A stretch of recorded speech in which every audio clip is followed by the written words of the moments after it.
Este día en Televisión Educativa en Techo de Cristal voy a platicar con Nubia Mayorga Delgado. Ella es responsable de la Comisión Nacional para el Desarrollo de los Pueblos Indígenas. Les quiero contar que la plática va a ser muy interesante porque no es como se estilaba antes, la directora una antropóloga, una socióloga, una promotora de asuntos indígenas, sino que es una mujer que viene de las finanzas. Ella fue secretaria de Finanzas del Estado de Hidalgo y tiene más de 20 años en esta experiencia. Fue brevemente diputada y realmente lo que ha venido a imprimir a la comisión es el tema del desarrollo económico, para que 10, 15 millones de mexicanos y mexicanas puedan acceder a recursos que les permitan ser como usted y yo, personas. Vamos con ella a platicar de las mujeres indígenas, entre otras cosas. Muchas gracias.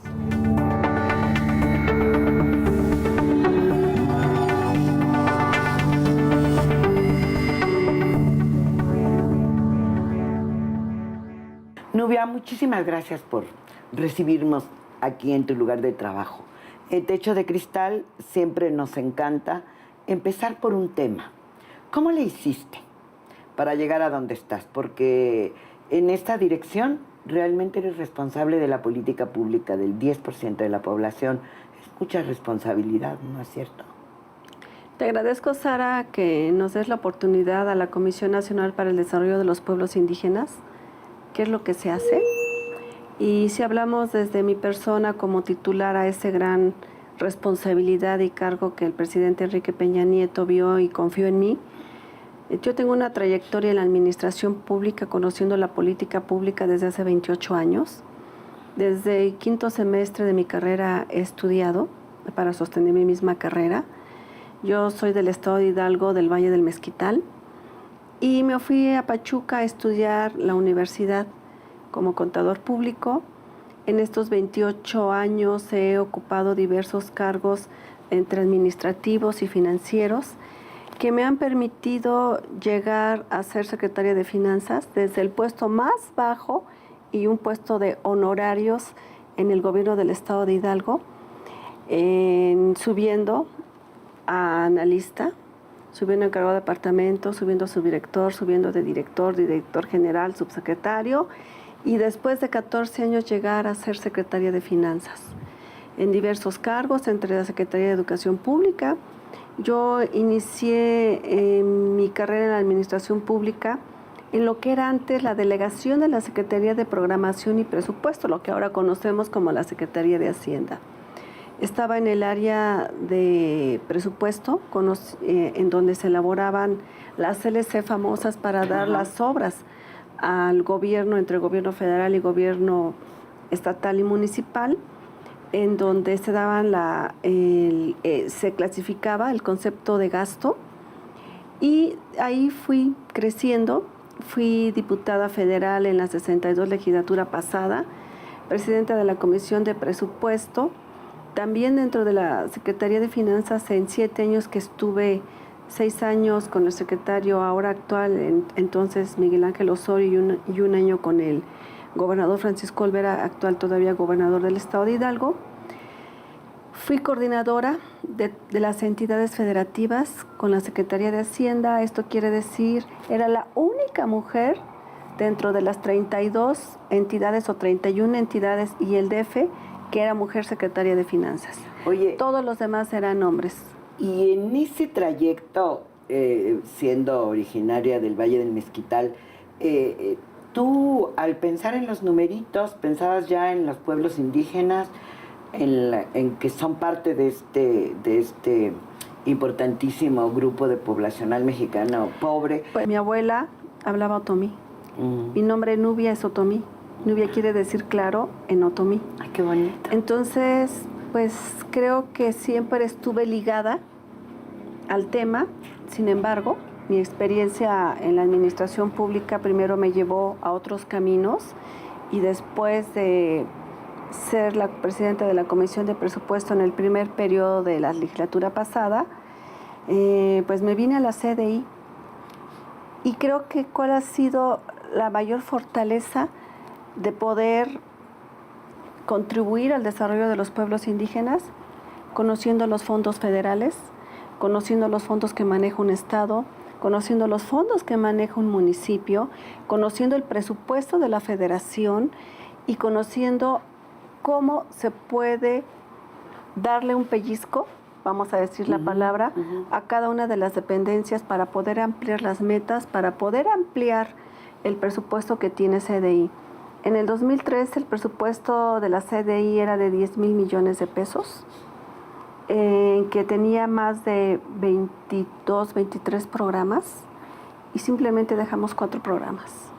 Tenemos que darle a la población indígena reglas de operación en donde sí puedan contar con algún proyecto o programa que tiene esta gran institución, una gran historia. O sea, de 23 a 4. A 4. Que es como concentrar y poner el foco en qué yo líneas te voy a dar un ejemplo. Los proyectos productivos. Los proyectos productivos en la actualidad son estratégicos en esta administración del presidente Peña. Es cómo le vamos a dar un ingreso para que las familias indígenas coman. Tú sabes que dentro de la población indígena y de las comunidades, y lo que nos pega mucho en México es la dispersión que hay de zonas. La gran concentración de la población indígena se encuentra en Oaxaca, en Chiapas, en Guerrero, en Veracruz, en Puebla. Y es ahí en donde las dependencias federales no van a ir a una comunidad a poner una oficina. Las dependencias estatales tampoco. Ajá. Están en zonas muy alejadas. No están en las cabeceras municipales la mayoría de nuestra población indígena de un municipio. No te hablo de la capital de un estado. Está en la localidad. Tampoco van a poner una oficina, una presidencia municipal, mucho menos una empresa. ¿Cómo tenemos que sacar adelante a nuestra población indígena? A través del proyecto productivo. Si algo sabe nuestra población indígena es trabajar el campo, trabajar la tierra. Si algo tiene nuestra población indígena es una gran riqueza de su naturaleza. Si algo tiene nuestra población indígena en México es tierra para trabajarla. Lo único que piden es un subsidio por parte, en este caso, del gobierno federal. O sea, ¿tú crees que ha habido un cambio drástico en la política? De 20 programas en donde anteriormente les pedían su declaración si habían pagado sus impuestos para tener un proyecto productivo, cuando hay veces no tienen ni siquiera su acta de nacimiento, pues entonces era no poder acceder a un proyecto productivo. En el 2013, te quiero poner como ejemplo, era octubre y muchas veces salió y hubo mucha crítica en el 2013 de que no se ejercía el presupuesto de la CDI en proyectos productivos, porque no se los dimos a las organizaciones, porque no se los dimos a los líderes de las comunidades, porque no se lo íbamos a dar al centro coordinador, que es parte de la estructura que tiene CDI y que tienen más de 20, 25 años estos directores de centros coordinadores, y simplemente lo que les llegara a escritorio, darles el proyecto en escritorio. Nos salimos a campo y a los que se les tenía que dar en realidad. Entonces, en octubre del 2013, a estas alturas, no terminábamos de etiquetar el presupuesto por cambiar reglas de operación, por acceder y buscar ventanillas, y están monitoreando a través de las radiodifusoras que existen de CDI, hablando en la lengua que corresponde al Estado, de que pudieran contar un grupo de mujeres, que este es nuestro tema en esta ocasión, que se les pudiera dar el acceso a proyectos productivos. Te puedo decir que en 2015 los proyectos productivos o la demanda que con el presupuesto que tenemos, estamos hablando de más de 20,000 proyectos productivos que ya no alcanzaron presupuesto. Qué interesante. Vamos a hablar de eso en el segundo bloque. Ahora regresamos. Muchas gracias. Son comunidades que la verdad necesitan mucho apoyo por parte del gobierno.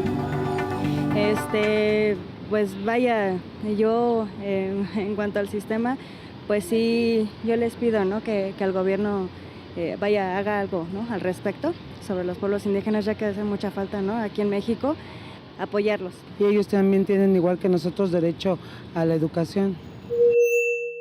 Nos quedamos en los 20,000 grupos que no alcanzaron proyectos. Proyectos. Ajá. ¿Y qué hacemos con eso? La mayoría de ellos son grupos de mujeres que ya se organizan. Que esos existen y alcanzaron presupuesto. Con el presupuesto que tenemos llegamos a colocar 6,800 proyectos productivos en el 2015, Ajá. de los cuales cerca de 20,000 quedaron fuera. Ujú. Parte de estos 20,000, un gran porcentaje puede ser porque el proyecto productivo todavía le falta estar al 100% para que sea exitoso el proyecto. Y de esos hay muchísimas de mujeres. Y de esos el 50% son de mujeres.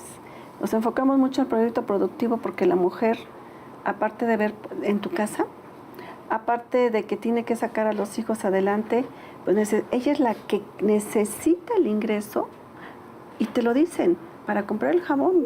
No te estoy diciendo para comprar un carro, es para comprar el jabón, para comprar el azúcar, para darles un vaso de leche a sus hijos que tomar. ¿Qué tipo de proyectos tienen estas mujeres? Proyectos de jitomate pueden ser invernaderos, proyectos de hortalizas, proyectos de miel, si hablamos de la zona de Yucatán, proyectos de telares, proyectos de como el que está aquí. Ajá. Este es un proyecto que CDI viene apoyando y que ha sido tan exitoso que se exportan estas muñecas. Ajá.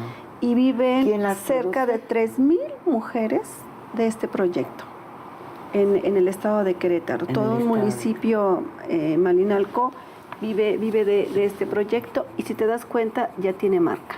Sí. Esto es lo que buscamos con CDI. Podemos apoyar hasta 3 años los proyectos productivos, no solamente un año, porque un año se lo pueden comer. Y si no hay capacitación, si no hay asesoría externa, que a nosotros mismos nos estén supervisando el trabajo que hacen nuestras 600 promotoras, las cuales ya son capacitadas por instituciones como la UNAM. Las promotoras que organizan estos proyectos productivos con las mujeres. Proyectos productivos, que las capacitan, que las asesoran, que las ayudan a hacer su proyecto ejecutivo. Entonces, podemos apoyarlas un segundo año con otros subsidios 100% federal. Fíjate, estamos hablando solo de economía. La idea que teníamos originalmente con esta institución era la defensa de los derechos humanos. ¿Quién defiende ahora los derechos humanos de los pueblos indígenas?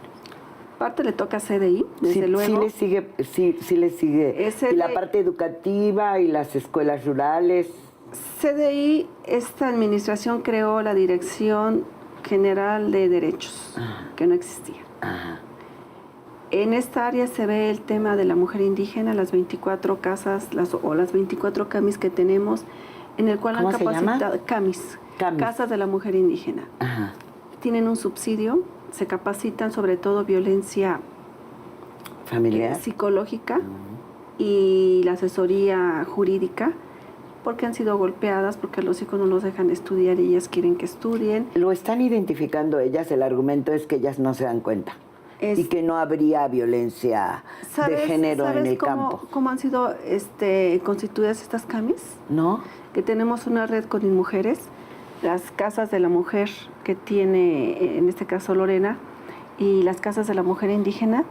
Hemos hecho toda una red, 24 casas tiene CDI. En estas 24 casas hemos asesorado a más de 20,000 mujeres en el país en términos de violencia o jurídico. Y estas mujeres que asesoran y que llevan a cabo y están al frente de estas casas, ellas estuvieron en violencia.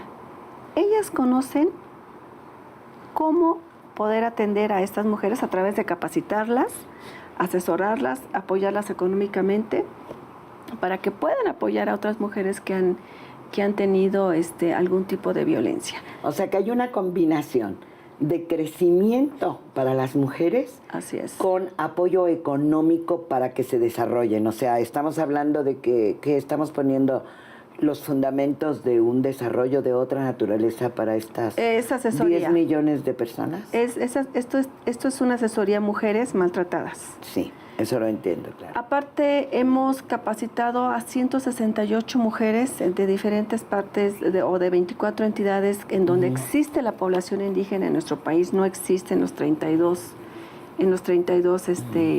con los 31 estados y el DF. En el DF es migración, lo que existe, migrantes de Oaxaca, Puebla, de otros estados. Entonces, Las estas 168 68 las hemos capacitado en el Instituto Estatal Electoral, en donde pueden saber sus derechos que tienen hasta para votar. En Oaxaca todavía existe, en donde es por usos y costumbres que las mujeres no votan. Y si votan, las golpean. Y no las dejan entrar, No a, las las dejan entrar a las asambleas. O no las van a dejar entrar en Chiapas en algunas presidencias municipales. Y ahí tienes el caso de Eufrosina. Eufrosina Cruz, una gran mujer indígena oaxaqueña, en la cual tuvo que huir de su casa muy joven porque la querían casar, Claro. como siendo como niña, con quien trabajamos muy de la mano, ella como presidenta de la Comisión de Asuntos Indígenas en la Cámara de Diputados. A nosotros no nos ha interesado de qué otro partido es, sino trabajar en conjunto por nuestra población indígena. Entonces, se han capacitado en el Tribunal Electoral, se han capacitado en el Instituto Electoral, ahorita las vamos a capacitar dentro de lo que corresponde a los juicios de oralidad que se tiene con la Secretaría de Gobernación. Sí, se van a implementar este año. Que se van a implementar este año para que también nuestra población indígena esté incluida. Que trabajamos mucho con la transversalidad, como te comentaba. Hemos realizado casi 6,000 obras de infraestructura en agua potable. No te están pidiendo un hospital, no te están pidiendo una autopista, ni siquiera una clínica de 14 camas. Te piden que tenga su comunidad agua en el domicilio o en la casa. ¿Son las que más son las mujeres lo que más la piden o los comisariados? Fíjate que yo he estado en reuniones en comunidades en Oaxaca y cuando tú le preguntas a las mujeres ¿qué prefieren, el camino o el agua? Y ya las mujeres levantan la mano y las mujeres te dicen el agua. ¿Por qué? Porque yo tengo que lavar los trastes, yo tengo que ver dónde voy a traer el agua para darle que tomen agua a mis hijos. Claro, para guisar. Tengo que ver cómo para poder cocinar. Claro. ¿Y qué te dicen los hombres? No, yo quiero el camino. ¿Por Para poder migrar, yo creo. Para sacar sus cosechas. Claro, para sacar. Porque También es tienen muy brechas. importante, ¿no? Sí, también es muy importante. Entonces, ya empieza a haber una evolución. Nos falta mucho, hay que reconocerlo. Pero ya nuestra población indígena, las mujeres, quieren ser escuchadas, quieren estudiar. La CDI cuenta con más de 1,000 casas del niño indígena, en el cual existe más de 34,000 niñas, de un total de 75,000, que es lo que atendemos para que estudien educación básica, que es primaria, secundaria. Estamos abriéndolo para que puedan estudiar telebachillerato, nada más sea comidas. Recordemos que esta población de 75,000 ahí viven de lunes a viernes, porque en su comunidad está más alejada y ahí no existe una escuela. Fíjate, vamos a seguirlo comentando en el tercer bloque porque acabas de tocar un tema fundamental para la televisión educativa, que es el telebachillerato. Ahora regresamos. Es importante el arraigo de la ideología, de las costumbres, ¿no? Más bien el apego a las buenas costumbres, ¿no? Pero sí es importante también inculcarles educación, que eso es lo que hace mucha falta en este país. O sea, educación, principios, valores, que es lo que hoy en día se está perdiendo. Todos somos iguales, todos, y debemos de respetarnos unos a los otros. Es una buenísima noticia que sí haya como esta coordinación para ver cómo las mujeres van a ir al telebachillerato. Hablábamos de algunas hace rato, antes de grabar, de algunas mujeres que han llegado a las presidencias municipales con estudios de maestría y de doctorado de los pueblos originarios. ¿Cómo verías tú el futuro de estas mujeres promovidas en las casas, en los proyectos productivos, en la parte educativa, atendidas para que baje la violencia que hace 20 años no reconocíamos que existía? ¿Cómo lo ves tú en el futuro para estas mujeres? A través de la educación. A través de que terminen la secundaria, que es la educación básica, y acercarles como gobierno federal, y que eso lo hemos visto con la Secretaría de Educación Pública, que una vez que terminen la secundaria, un 80% de esta población que te acabo de hablar regresa a casarse y sabe que ya se va a casar.